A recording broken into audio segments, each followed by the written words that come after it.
Hello students, let's see the question. So the question is in photorespiration it occurs in, पूछा गया photorespiration किसमें होता है, C3 plants, both C3 and C4 plants, plants possessing Kranz anatomy, plants having mitochondria. तो अगर देखा जाए जो रुबिस्को एंजाइम होता है, Rubisco enzyme dual nature show करता है.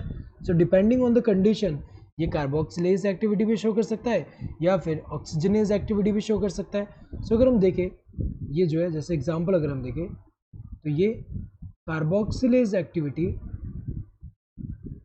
कार्बोक्सिलेज एक्टिविटी कब शो करता है, जब अगर हम देखें CO2 to O2 रेशो अगर हम देखें यहाँ पे ये क्या हो, हाई हो, मतलब CO2 का कंसंट्रेशन जो है ज़्यादा हो एज कम्पेयर टू O2 का कंसंट्रेशन, तो CO2 बाइंड करेगा रुबिस्को एंजाइम के साथ और कार्बोक्सिलेज एक्टिविटी यहाँ पे शो कर रहा है. तो यहाँ पे होगा क्या, CO2 जो है वो बाइंड करेगा यहाँ पे कार्बोक्सिलेज एंजाइम के साथ. तो अगर हम देखें यहाँ पे CO2 plus RUBP which is 5 carbon compound, इससे क्या बनेगा 2 molecules of 3 phosphoglycerate which is 3 carbon compound. तो ये जो है कार्बोक्सिलेज एक्टिविटी शो कर रहा है. लेकिन जब ऐसा कंडीशन हो जिसमें क्या हो, यहाँ पे क्या शो करेगा, ऑक्सीजनेज एक्टिविटी, और ये कब करेगा, जब CO2 to O2 रेशो जो है ये क्या होगा, लो होगा.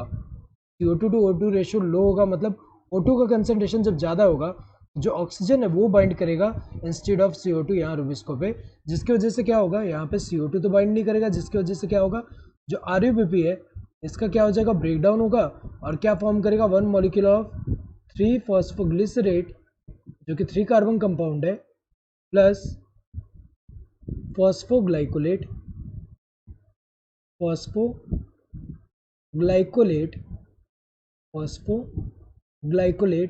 सो यहाँ पे ये क्या है, 2 कार्बन कंपाउंड है. तो अगर हम देखें यहाँ पे ये जो होता है ये कब होगा, ये जो इसी को ये वाला जो हो रहा है इसी को हम क्या बोलते हैं, फोटो रेस्पिरेशन बोल रहे हैं. सो फोटो रेस्पिरेशन में होगा क्या, फोटो रेस्पिरेशन में यहाँ पे जो है ये ऑक्सीजनेज एक्टिविटी शो करेगा और ये फॉर्म होगा. इसके बाद हमें पता है कि जो फोटो रेस्पिरेशन में अगर हम देखें तो यहाँ पे 3 जो ऑर्गेनल रिक्वायर्ड है वो कौन कौन से हैं, क्लोरोप्लास्ट, peroxisome एंड माइटोकॉन्ड्रिया, ये तीनों इन्वॉल्व है. तो अगर हम देखें यहाँ पे ये जो होता है ये कहाँ पे देखने को मिलेगा, ये C3 प्लांट्स जो होते हैं उनमें देखने को मिलता है. लेकिन यहाँ पे बोथ C3 एंड C4 दिया है तो गलत है, क्योंकि C4 प्लांट में अगर हम देखें इनमें स्पेशल एनाटॉमी है यहाँ पे इनमें, जिससे वो क्या करेंगे, अवॉइड कर पाते हैं, यहाँ पे प्रिवेंट कर पाते हैं फोटो रेस्पिरेशन. क्योंकि अगर हम देखें वो ऐसा कंडीशन वहाँ पे रखते हैं जिससे क्या होगा कि रुबिस्को एंजाइम जहाँ प्रेजेंट है वहाँ ऑक्सीजन जो है वो अवेलेबल नहीं होता. तो ऑक्सीजन अगर नहीं होगा तो हमें पता है कि वो ऑक्सीजनेज एक्टिविटी शो नहीं करेगा. तो अगर हम देखें यहाँ पे ये जो है इसमें हमें पता है कि C4 जो प्लांट होते हैं उसमें क्रैन्स एनाटॉमी होता है, जिसमें यहाँ पे क्या होता है, mesophyll cell and bundle sheath cell दोनों ही इन्वॉल्व है. बंडल शीथ सेल जो होगा यहाँ पे, बंडल शीथ सेल इसके अंदर क्या होगा, C3 साइकिल होगा एंड ये जो है कौन सा, मीजोफिल सेल. तो अगर हम देखें यहाँ पे एक तो क्या होता है कि इसका जो वॉल, बंडल शीथ सेल का जो वॉल है वो थिक होता है जिसकी वजह से गैसेस एक्सचेंज नहीं हो सकता. लेकिन यहाँ पे जो रुबिस्को एंजाइम इसके अंदर है लेकिन इसके अंदर एब्सेंट है और इसके अंदर रुबिस्को एंजाइम है और यहाँ पे C3 साइकिल होता है.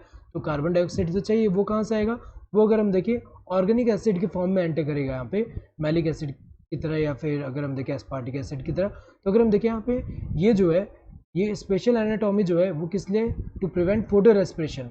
तो C4 प्लांट्स में फोटो रेस्पिरेशन नहीं होता.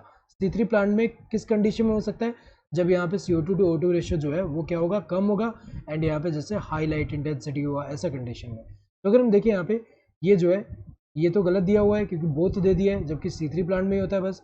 Plants possessing Kranz anatomy, so plants जिसमें क्रैन्स एनाटॉमी होता है वो C4 प्लांट्स हैं तो उनमें तो नहीं होता, ये तो गलत है.